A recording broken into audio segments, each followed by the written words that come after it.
అశ్వత్థామ వంక తిరిగాడు. తిరిగి వ్యాసుల వారు ఒక మాట చెప్పారు.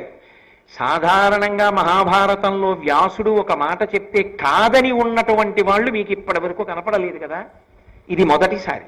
అశ్వత్థామ వంక తిరిగి ఉపసంహారం చేయమని ఒక మాట చెప్పాడు.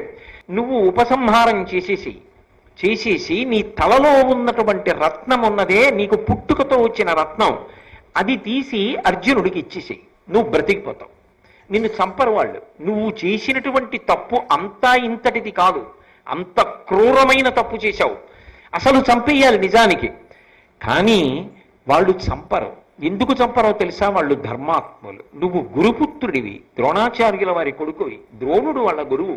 కాబట్టి గురుపుత్రుణ్ణి చంపడం గురువుని చంపడంతో సమానం.